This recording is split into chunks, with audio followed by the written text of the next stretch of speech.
love working with the Blue Eagle. It's very much aligned to the work that I do. I work with practitioners, much like some of you. I work with practitioners who work mainly on the front line, who work with people in a supportive capacity, who are doing really deep work in the community and on themselves too, and in their families. And indeed, you all are doing deep work on yourselves and in your families. And the beautiful thing about this day is that Blue Eagle reminds you to step into your role as a planetary server. The eagle flies high, soars high in the sky, and looking down and getting this beautiful aerial vision. The eagle can see everything from its perspective. It can see little tiny minute things, and it can see the bigger picture as well.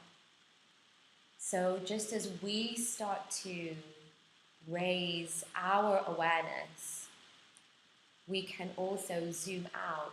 We can fly up above the clouds and look down and peer down, just as the eagle does, with perspective, and start to see the bigger picture, start to see the planet, how it looks, the oceans, the land, where the woodland is, where the dry deserts are, and start to understand that all of these different ecosystems, these different parts of this planet, work together and work in harmony to create balance, and they're all needed. So the dry deserts, it may seem they're really arid and hostile places to live, but there is still abundance of life there. And the dry deserts are really important for the ecosystem as a whole of the planet to create this balance, and we also have the moist forests and the oceans as well.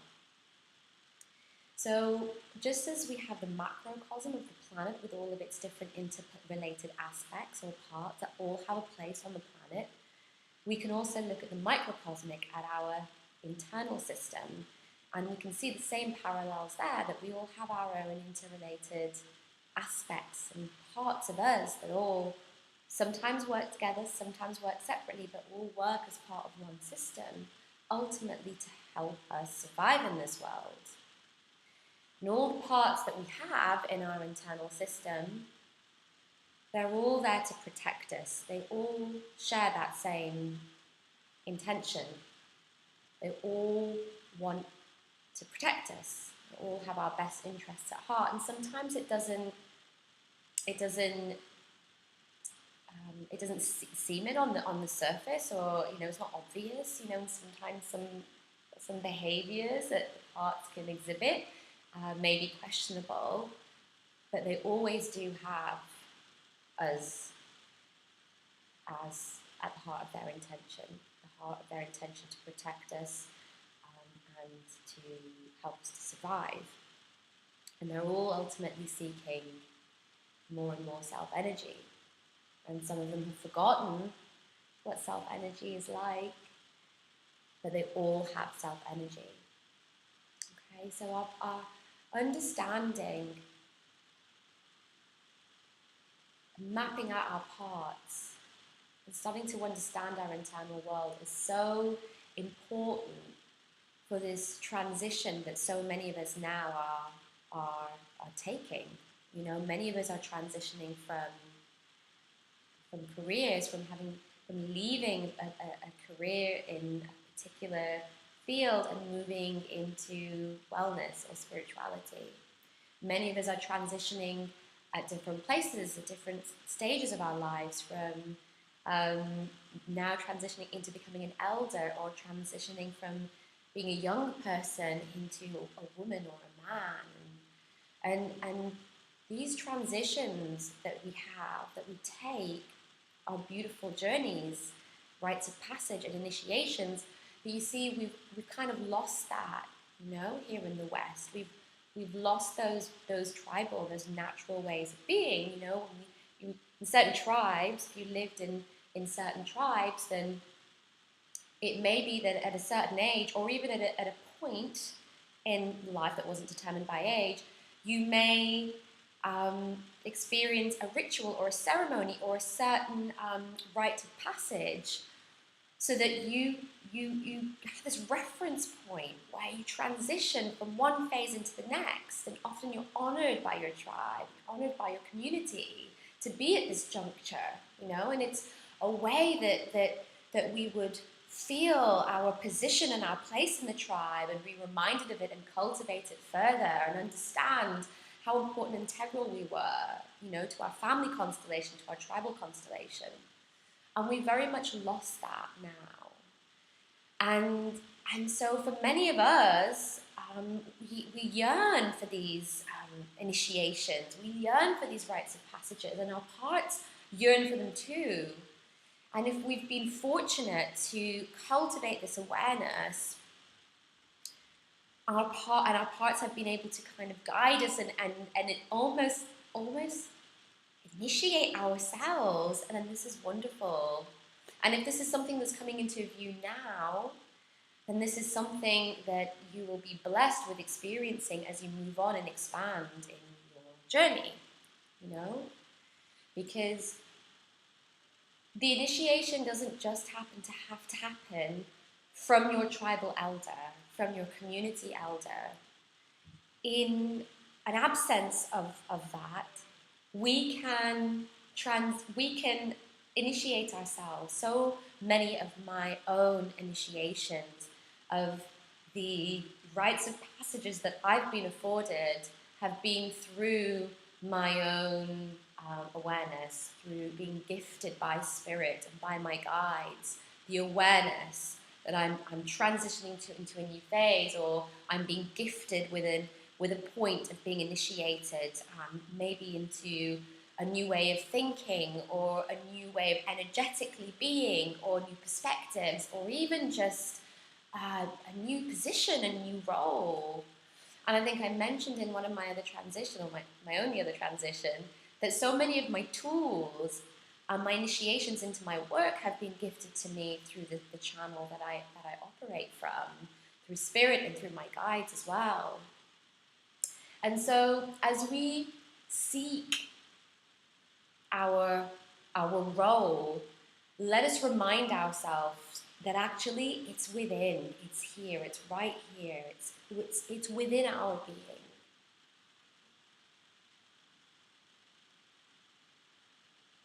And it will come when we are ready and when the time is there for us to transition into that phase.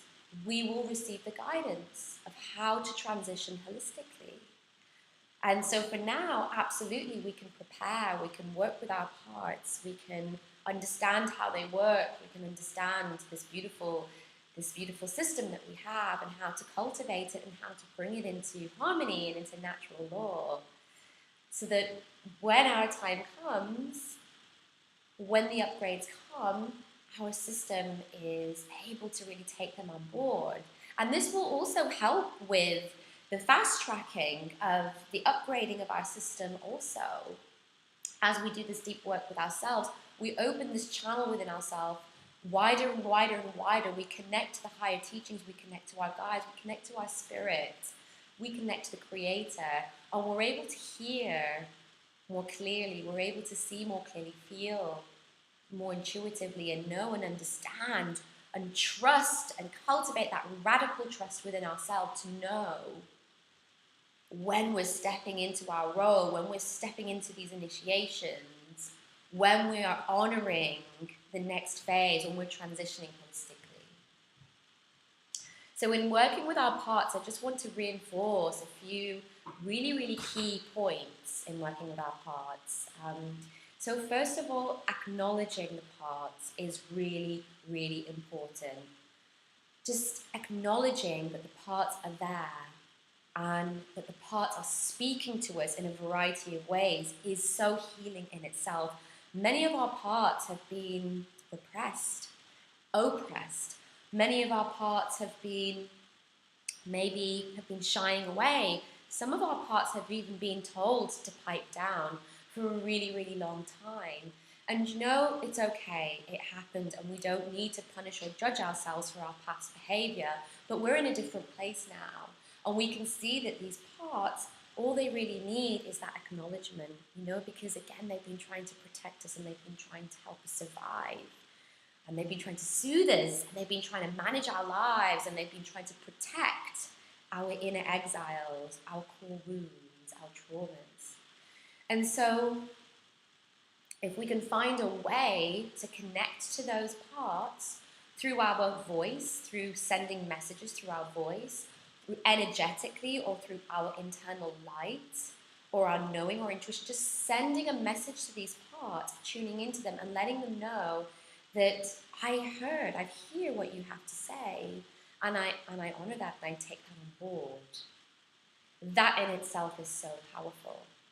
So through the work that we do through internal family systems, we cultivate this dialogue with our parts by acknowledging first and foremost, and then starting to tune into how we feel towards those parts. Now, this isn't how we feel about those parts, because that takes us into our head, and then that brings up opinions and brings up all sorts of stuff, and it can get quite heady. But when we ask ourselves how we feel towards that part, what we're doing is we're giving ourselves an opportunity to feel into our self-energy and cultivate our self-energy towards our parts, you know, because if we feel those beautiful self-energy qualities like compassion and creativity and clarity and curiosity and your connectedness, if we feel those beautiful self-energy qualities towards our parts, then they're going to relax. They're going to feel closer to us. They're going to want to open up and have a dialogue with us. And ultimately, we're going to be able to negotiate with them. And we're going to be able to bring them on board and get them in line with our needs and our desires. We're going to be able to bring them into the fold and get them to help us manifest and attract all of this abundance that we're looking for. So yeah, we can use this. How do I feel? How do I feel towards this part? Not about. I always said about there. How do I feel towards this part? We so have this drilled into us in IFS. It's great. Now, if you ask yourself that question, how do I feel toward this part? And something that comes up is like, I feel frustration. I feel frustrated towards that part. Then actually, what's coming up there is another part. Okay, that's another part. So you're starting with an original part that you're tuning into. You're asking yourselves how I feel toward that part to see if you can cultivate some more sort of self-energy towards that part, but then the frustration comes out. So that's another part. So what we like to do is we kind of like to say, let's call the original part, the target part. We want to keep our attention with it, but we just kind of almost just set that down or set that part aside for just a moment and just work with this part that's come up, with this frustrated part. And what we're essentially trying to do is build a dialogue with this part that's come up, okay? So the frustrated part, we can speak to that part, or we could just acknowledge that part and let that part know it's been heard and that it's been taken on board, and just explain to that part that we're in a process here and we're really trying to get to know this target part because it's really important to us. It's really important to us because we're in this process, and we can speak more about that to this frustrated part. And then what we can do is we can ask this part that's frustrated if it would just relax a little bit and give us some space so that we can go back and work with this part and really get to know it. And once you've gotten that part, that frustrated part, to agree to that, you can say, you know, you're welcome to stand on the sidelines and watch and pull up a chair and kind of enjoy, but we'd really love you to just relax. Is that okay? And once you get their approval, you can go back to the target part and continue your dialogue with that part. Now, if more parts keep popping up as you're having a dialogue with this part, you're trying to tune in again to how you feel toward this part, it's okay. This is about patience. It's about developing patience for all of our parts and trust, cultivating that radical trust within that you know what, we can do this, we've got this.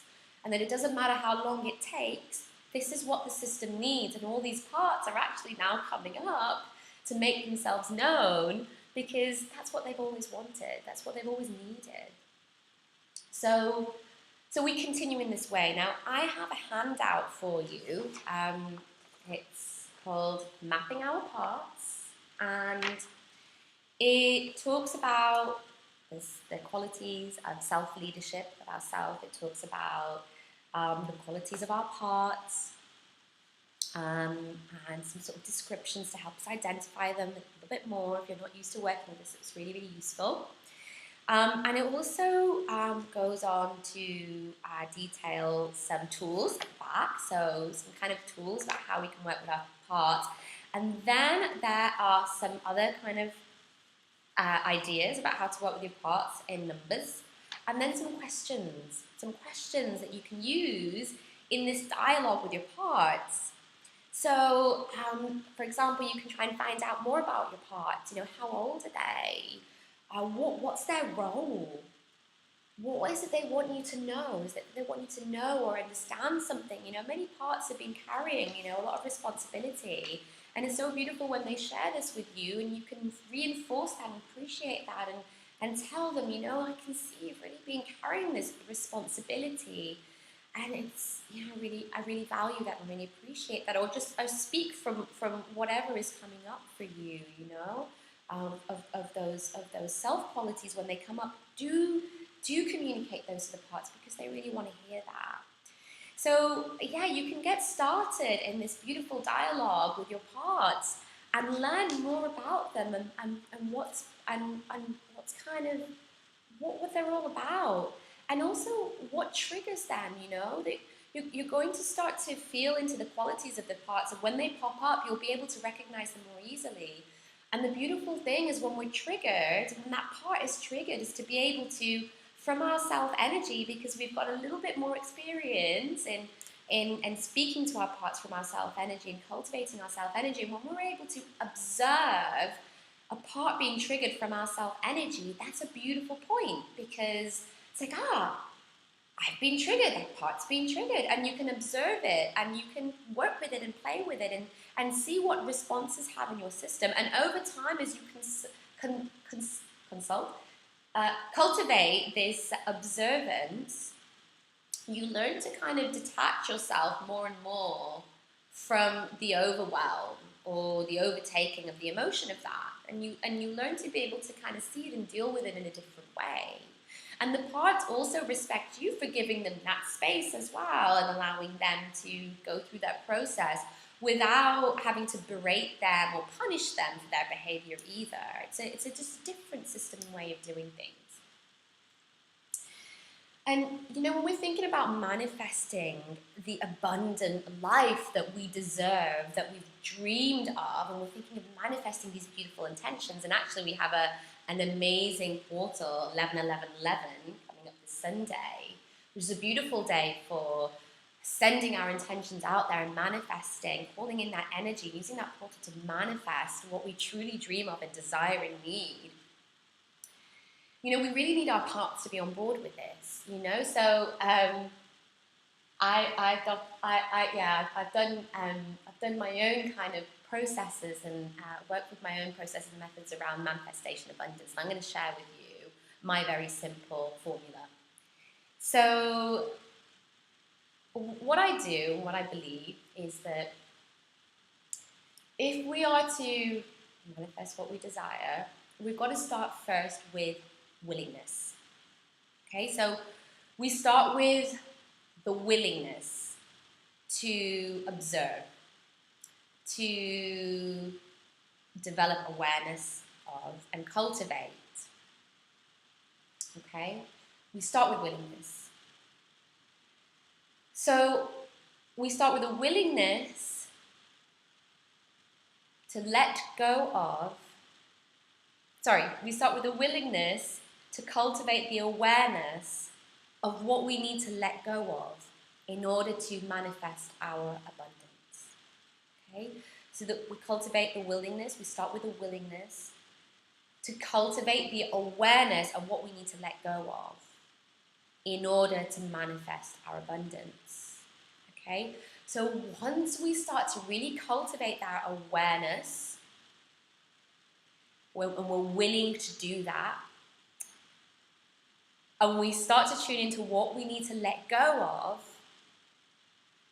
then we can manifest our abundance. And actually, sorry, I missed out a point there because I don't have my diagram. I was leaving my diagram with me. So we cultivate, so we start with a willingness to cultivate the awareness, to let go of what we need to let go of in order to believe that we can manifest our abundance. It's the belief that I missed out. So yeah, so we've got to let go of certain burdens and certain beliefs and certain patterns that are holding us back from actually manifesting our abundance. So those beliefs and patterns that those parts have that are preventing us from truly believing that we can manifest this abundance. And that's why working with our parts as well, we're thinking of visioning and we're thinking of putting our intentions out there. You know, Vicky and I can't do this work and talk about setting intentions without going into stuff at this level of depth, without talking about our parts and how to work with it, and understanding also the exiles, you know, the traumatic burdens that our exiled parts, that our core wounded parts hold, because they hold these burdens that they've been holding for so long, and sometimes because of the implicit memory that they have, which is like the feeling in the body of some sort of a remembrance of a trauma, or the explicit memory where you can actually remember, you can see those images, and these keep us in these loops, you know, of almost believing like we're in that sort of situation still, you know, because this part that experienced the trauma and took the brunt of the trauma, it had to retreat into the system and was protected by the parts in our system, because that trauma was so intense, it was so severe. And the system doesn't want that trauma to be exposed again, or doesn't want that trauma, that doesn't want us to ever have to go near a situation that might trigger a trauma like that, or doesn't want us to be triggered in any way that might remind us of the trauma. And so this traumatized part retreated into the body, and it took these burdens with it, and it carried these burdens. So some of our really key things that we want to manifest, some of our real biggies that we really want to do and we really want to manifest, we've got to be able to identify is there some stuff there that some parts are holding on to, or some burdens that I have, that until they're released, I'm not going to be able to have the full belief that I can manifest that. You know, so we can also start to do like an inventory as well, in a safe way, okay? So tuning in and asking our parts to present themselves to us, the parts that feel comfortable and feel safe. Please present yourselves to me with your responsibilities or your burdens, okay? And you can ask them to do that, and you can start to make an inventory of this, because only the parts that feel safe and feel held at that point will come to you. And if you're feeling particularly vulnerable, particularly emotional, you can also ask your internal system, you can just speak really compassionately to your internal system and say that I have, you know, complete respect for what my system brings up, and at this time during this process, I would like my parts to bring forward to me any feelings, emotions, burdens, or responsibilities that you are carrying that I may be able to realistically hold without being overwhelmed at this time, so I may be able to work through this process and see what comes up, see what the parts bring to you. And you can start to go in there and find things where you feel like, ooh, that's a biggie, that one's kind of in the way of this thing that I want to manifest, and we can start to really map out what we're holding on to, you know, that's impacting our belief systems. You know, a biggie is like, I don't believe that I'm good enough, okay? And you know, there's stuff, there's a lot of stuff that's going on there. It could be that there's exiled parts that are holding on to these beliefs, okay, that we need to unburden, that we need to let go of. And it could be that these are managerial parts as well that are kind of keeping us in a place because it's safer there. It's safe to feel that way. It's much safer for us to not have to go into the other part of the world that we're going to go to.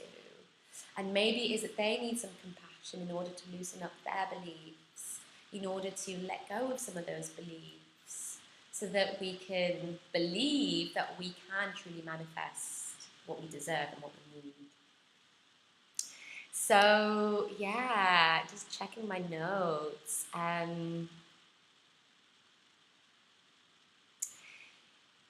You know, and I'm like, what is ours and what is not ours? You know, there might be stuff within your system that you feel like, I just don't get where that's coming from. I don't see it. I don't see the connections to my own trauma. I haven't got anything locked away, or I really can't see this. And it may very well be that it is an ancestral trauma from our lineage, and it, you know, it's known that we carry at least 3 generations of trauma because, you know, we were gifted to our mothers by our grandmothers. Okay, so when our mothers were born, they already had the eggs inside them. We were already inside them, and their mothers gave that to us. So, you know, whatever our grandmother was experiencing before those eggs were made is that energetically has the capacity to be energetically transferred to the eggs and to us. Okay? And so some of the stuff might not be ours. Some of the stuff is in the epigenetics. It's within the genome. But some of us can also be energies passed down the lineage as well. And so as we start to do our inventory, we can also check in with this stuff. If it doesn't feel like a part of mine, then it could be that it's a legacy burden, as we call them in IFS, or an ancestral part. Okay. So,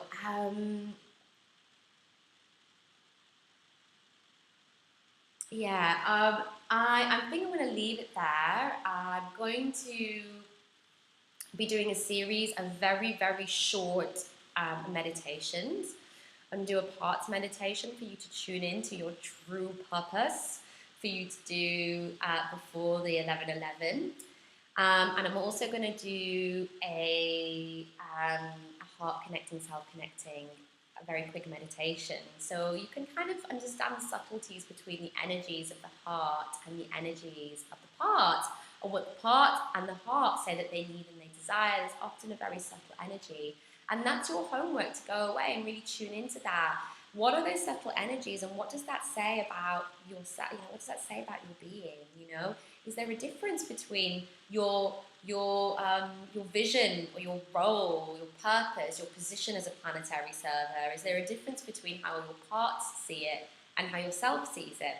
And actually, when you do the meditation, you can always do it on another part, and then another part, and another part, and you could start to tune into all these different needs and desires of like hundreds of parts, and recognize that they could all potentially be really different. And that's really the reality of what we're working with.